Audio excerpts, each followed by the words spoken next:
Forsøg med permeabilitet. Først vil jeg gerne forklare begreberne permeabilitet og porøsitet. Når man taler om permeabilitet og porøsitet, sker det oftest i forbindelse med grundvandsdannelse. Grundvandsdannelse er en betegnelse for den proces, der sker, når vand siver ned gennem jordens sedimenter og danner et reservoir i undergrunden. Her ses en model over vandets kredsløb. Vandets kredsløb går ud på, at vand fra søer og have osv. fordamper. Når vanddampen så rammer de kolde luftlag i atmosfæren, bliver de til skyer. Efterhånden begynder vandpartiklerne at fortætte sig og bliver til vanddråber eller iskrystaller.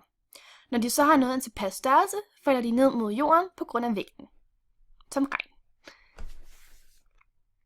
Når vandet så rammer jorden, kan det enten blive på overfladen og danne f.eks. søer og vandløb, eller det kan sive ned i jorden og danne grundvand. Grundvand er dannet af nettonedbør, altså den mængde vand, der hverken fordamper eller forbliver på overfladen.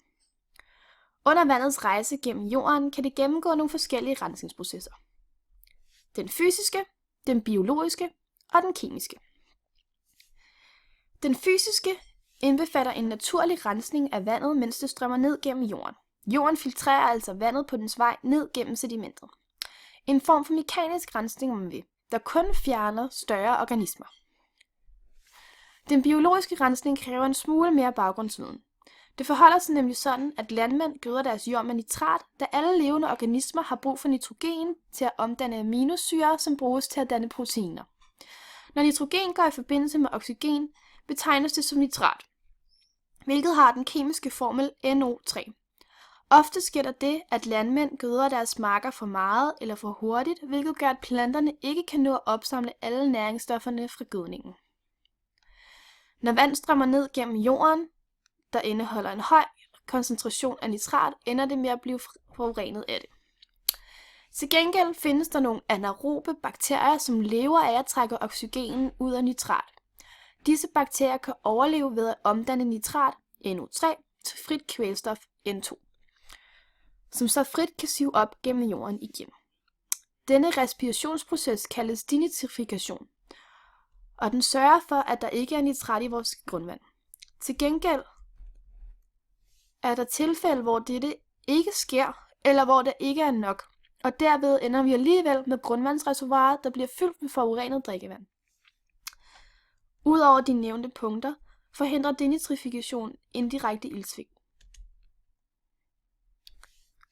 Da nitrat kan omdanne sig til nitrit, som er et yderst sundhedsskadeligt for mennesker, er drikkevand med høje mængder nitrat klart ikke en ønsket situation.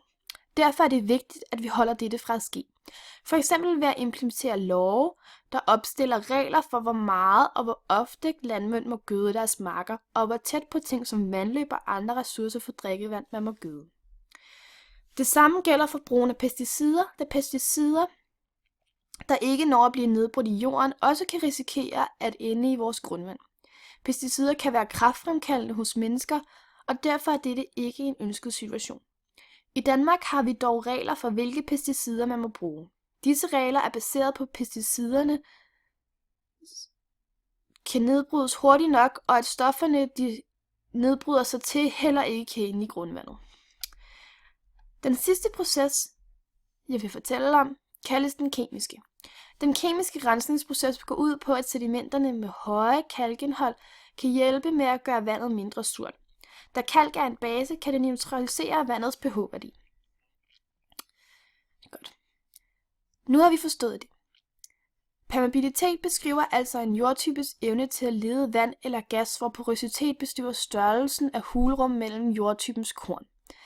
Disse er vigtige begreber at kunne, hvis man ønsker at forstå processen for grundvandsdannelse. Nu hvor vi har kendskab til baggrunden bag dette forsøg, kan vi altså gå videre til forsøget selv. Formålet med dette forsøg var at danne et indblik i, hvordan forskellige jordtyper, permeabilitet og porøsitet har en effekt på vandgennemstrømningens evne, og derfor hvilke konsekvenser det har for grundvandsdannelse. Til dette forsøg arbejdede vi med 2 forskellige jordtyper, grus og sand. Derfor opstillede vi en hypotese, der indbefattede begge jordtyper. Hypotesen lød som følgende. Det forventes, at sand og grus har en lignende høj porøsitet og en ligeledes permeabilitet, da de begge er løse jordtyper. Nu vil jeg gerne forklare noget om udførelsen af forsøget. Til dette forsøg brugte vi 200 gram grus, 200 gram sand, vand, et plastikbæger, et porøsitetsrør, et skydelærer, et ur med sekundmåler, i dette tilfælde vores telefon, en vægt, et målebæger, et stativ, en gummislange med en prop og et målebånd.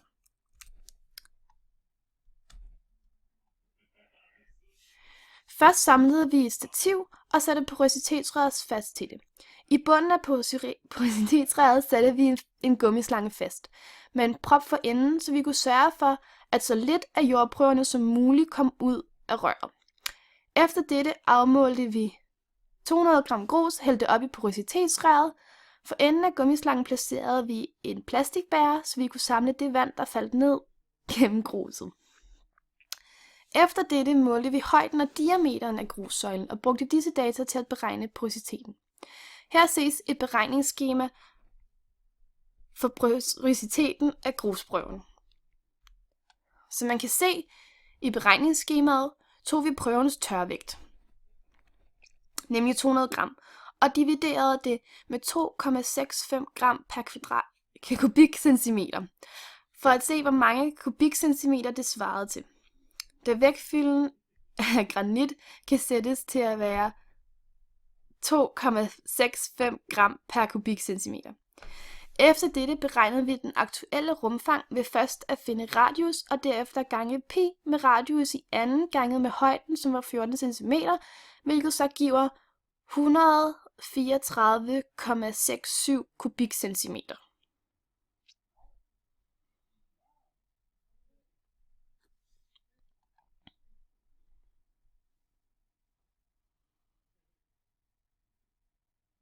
Vi beregnede forskellen mellem de to rumfang, hvilket gav 59,199 kubikcentimeter. For så at få porøsiteten i procent gangede vi 59,199 kubikcentimeter med 100 og dividerede det med vores aktuelle rumfang, altså 134,67 kubikcentimeter. Dette gav 43,9%, hvilket så vil sige, at porøsiteten i procent for grusprøven var 43,9%. Her ses et beregningsskema for porøsiteten af sand. Vi foretog samme beregninger for sandprøven, og som I kan se i skemaet, endte vi med det samme resultat, da både højden og diameteren var den samme for begge prøver. Altså blev porøsiteten for både gruset og sandet 43,9%.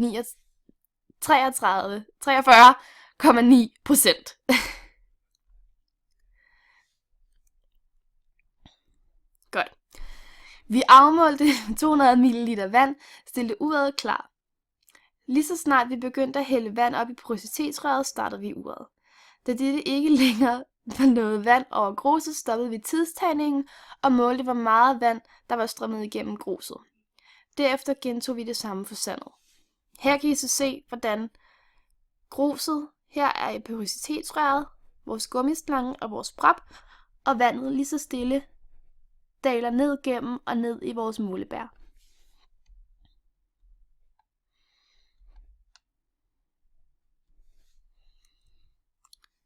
Her kan I så igen se, hvordan vi opsamlede vandet i et målebæger, hvordan vandet trængte ned gennem gruset og det stativ, vi har bygget.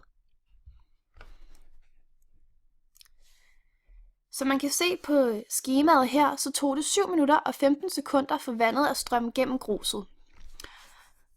Og 5 minutter og 42 sekunder for vandet at strømme igennem sandet. Altså gik det langt hurtigere for vandet at komme igennem sandet. Som sagt hældte vi til at starte med 200 ml vand op i hver prøve. Som I kan se i skemaet, løb der 250 ml vand gennem vores grusprøve. Det vil altså sige, at 48 mm forblev i gruset. Ligeledes løb der 150 mm vand gennem sandprøven, og det vil altså sige, at 50 ml forblev i prøven. Ud fra dette kan vi se, at sandet havde en smule højere permeabilitet end gruset. Generelt strømmede vandet en del hurtigere gennem sandet end grusen, men mængden af vand, der forblev i begge prøver, var ens. Forskellen mellem dem er så lille, at man ikke kan konkludere forsøget udfald ud fra dette. Der er op til flere faktorer, der kunne have haft en indflydelse på vores resultater. For det første var vores gummislang ikke særlig tæt. Derfor var der altså tilfælde, hvor små mængder vand dryppede ud på bordet i stedet for ned i vores bæger. Selvom det var små mængder, var det stadig nok til at gøre en forskel. En anden ting, der kunne have haft en effekt på vores forsøg, var, at vi aflæste mængden af vand i vores målebær med det blotte øje. Og da vi var helt nede i millimeter, blev det hurtigt svært at få et præcist resultat. Derover der startede vi vores tidstagning en smule for sent, da vi udførte forsøget. Kunne dette have gjort, at vandet så ud til at nå hurtigere gennem sandet end gruset. Det er dog sekunder, vi taler om, men da sandet var flere minutter hurtigere, mener jeg ikke, at dette var en særlig væsentlig faktor. Til slut skete der det, at sandet og gruset i tilfælde satte sig som en prop i vores gummislange, hvilket så gjorde, at det ikke var alt vandet, der nåede at komme ned i vores målebær. Generelt kunne jeg godt tænke mig at udføre dette forsøg igen, hvis jeg skulle konkludere noget videre ud fra det. For eksempel kan man gentage forsøget flere gange for hver prøve og tage gennemsnittet af prøverne og bruge dette som ens endelige data. Men i forhold til formålet for dette, føler jeg, at vi har fået en tilfredsstillende resultat, og vi har fået et indblik i, hvilken effekt permeabilitet og porøsitet har for grundvandsdannelse. Jeg kan altså ud fra vores resultater konkludere, at vores hypotese er verificeret indtil videre, dog vil jeg mene, at vores data kunne have været bedre, og det ikke er nok til endelig at sige, om der er en forskel på de to jordtyper. Her til sidst vil jeg gerne forklare lidt om forskellen i grundvandskvaliteten mellem Vestjylland og Nordsjælland. Her ses en grafisk illustration over indvindingsgraden for grundvand i Danmark. Her kan vi tydeligt se, at udnyttelsesgraden er størst i Nordsjælland og Københavnsområdet, og langt lavere ved den jyske vestkyst. Hvis vi så sammenligner dette med det årlige nettonedbør, kan vi se, hvordan Vestjylland har en langt større mængde vand, der rent faktisk siver ned og har mulighed for at danne grundvand. Men hvordan kan det så være, at udnyttelsesprocenten er så lav? Mange vil mene, at dette skyldes, at den jyske vestkyst undergrund er opbygget af sand. Det vil altså sige, at vandet har langt nemmere ved at trænge igennem, end ved for eksempel det lerede jord på Sjælland. Når der så både er store mængder vand, og det har nemt ved at sive ned gennem jorden, opstår der en række problematikker. For det første kan vandet ikke nå at gennemgå de samme rensningsprocesser, som hvis det var lerede jord. Det skulle igennem. Samtidig trænger vandet langt flere urenheder med sig ned fra for eksempel landbrug, da planterne ikke kan nå at opsamle næringsstoffer fra for eksempel gødning, når der hele tiden kommer mere og mere regn. Derover bruges store dele af den vestjyske til landbrug, hvilket gør, at mængden af pesticider og gødning i jorden er langt højere end på Sjælland. Nu testede min gruppe ikke personligt lerjord. Derfor kan vi ikke basere denne viden på vores resultater. Men vi observerede andre grupper, der gjorde et forsøg, og her kunne vi se, at det tog betydeligt længere tid for vandet at trænge ned gennem lerjordet, end det havde gjort for både sand og grus. Faktisk tog det så lang tid, at ingen kunne nå at gennemføre forsøget med lerjord. Derfor kan vi i hvert fald konkludere, at vand trænger hurtigere ned gennem sand end jordlag, hvilket så understøtter min tidligere påstand om forskellen på grundvandskvalitet mellem Vestjylland og Nordsjælland. Tak fordi du lyttede med.